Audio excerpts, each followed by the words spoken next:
Address कीजिए please. मैं ओवैसी साहब के अगेंस्ट नहीं हूं, अपने भाई हैं हमारे, इनकी देशभक्ति के ऊपर कोई शक नहीं है, लेकिन हर चीज में पॉलिटिक्स निकालना वो भी एक गलत बात है। मैं पूछता हूं, आप अगर पार्लियामेंट में सवाल जवाब नहीं करवा पा रहे, ये तो आपकी काबिलियत है, ये मेरा काम है ही नहीं। एक मिनट मेरा काम नहीं है। मैं एलएसी का जिम्मेदार हूं और उस एलएसी के ऊपर आपके पास आता हूं, अपनी बात कहिए। एलएसी के ऊपर मेरे से अच्छा कमेंट नहीं कर सकेंगे आप। आपका बड़ा अच्छा प्रपोजल है कि भाई डेलीगेशन भेजिए, मैंने आपको सिर्फ ये बोला, आपको रोका किसने? आप अपनी गाड़ी उठाइए, चलिए, देखकर आइए, 1 महीना लगाइए, पता तो चले आपको। ये सब कहना कितना आसान है कि जी वहां क्या हो रहा है, क्या नहीं हो रहा। एक सेकंड, एक बात बता दीजिए, क्योंकि आप आर्मी में वहां बंदूक लेकर खड़े रहते हैं देश की हिफाजत के लिए, पॉलिटिकल लीडरशिप की जरूरत होती है ताकि वो साथ में वैसी बैकिंग दे जैसी आवश्यक है। कहीं इसमें किसी दौरान किसी एक समय आपको ये लगा कि कहीं कोई दिक्कत है? ओवैसी साहब से मेरी रिक्वेस्ट है, पार्लियामेंट में एक लॉ पारित करिए कि पार्लियामेंटेरियन बनने से पहले आप हाई ऑल्टीट्यूड में 2 महीने गुजार कर आएंगे, देखे तो सही। और आप अपना पर्सनल एग्जांपल दीजिए, आप अंदर जाकर जाइए कि मैं जा रहा हूं, मेरे पीछे अगर ये 540 जवाब लेने उनके पास जा रहा हूं, लेकिन मेरा सवाल अभी वो सवाल कंटिन्यू करता है। आ रहा हूं इसके फौरन बाद मैं भूल जाऊंगा। अच्छा, अग्निवीर जाकर करेगा अल्टीट्यूड पे काम? बिल्कुल करेगा। कहां करेगा अग्निवीर? जहां भेजूंगा वहां करेगा। आप जब बोल रहे थे मैं आपको डिस्टर्ब नहीं किया, सुनिए बाप, अग्निवीर करेगा उस अल्टीट्यूड पे काम? 6 महीने की ट्रेनिंग में करेगा वो? कौन सी बात कर रहे हैं सर?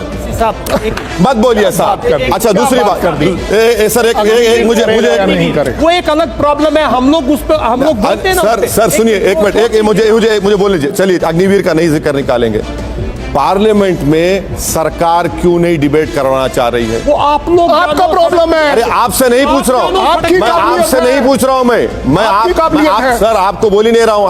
आप सरकार का हिस्सा नहीं है, बिल्कुल नहीं है। नहीं है, ठीक है। सुनिए, फिर आप पार्लियामेंट में क्यों नहीं कराना चाह रही सरकार? फिर भाई डिबेट करवाइए ना, जब TV9 के टीवी स्टूडियो में बैठकर बात होती है, क्यों नहीं करवाएंगे? लेकिन अभी आखिरी बात, अगर सरकार लेकर जाना चाहती है एमपीज को, मैं तैयार हूं जाने के लिए, बिल्कुल जाने के लिए तैयार हूं मैं। सरकार क्यों ले जाएगी भाई? तुम्हारी जिम्मेवारी क्या है? आपने एक बात सुनिए, आपने इस बारे में सरकार को खत लिखा है क्या?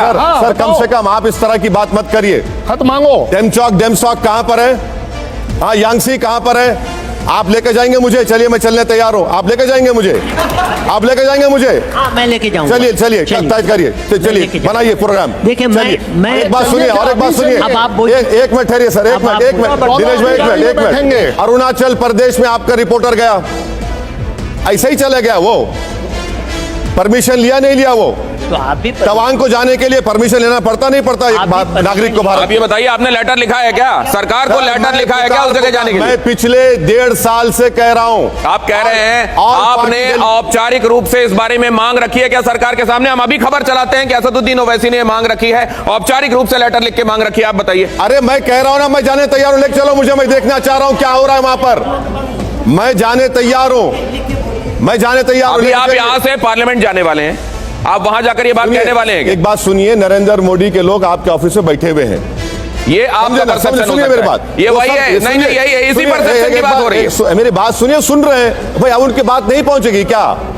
अरे उनको बात पहुंच रही है, आप लाइव दिखा रहे हैं। फिर आप पार्लियामेंट में डिबेट की मांग क्यों करते हैं अगर कहीं पर भी कोई भी बात कह दी जानी है तो? पार्लियामेंट फोरम है जमहूरियत का, वही तो मैं कह रहा हूं। तो वहां आपने आप ये बात जो कह रहे हैं वहां जाकर आज कहेंगे और आप वो मांग करेंगे क्या औपचारिक रूप? सर बोलने नहीं दे रहे ना, पार्लियामेंट में चीन का नाम लेने से हमको रोका जा रहा है। हम TV9 के स्टूडियो से बोल सकते हैं। वो क्या इसलिए हो रहा है क्योंकि एक सेकंड, वो क्या इसलिए हो रहा है कि जिसका तकाजा यहां किया जा रहा था अभी कि आपको ये देखना पड़ेगा कि वो टाइम मुफीद है क्या?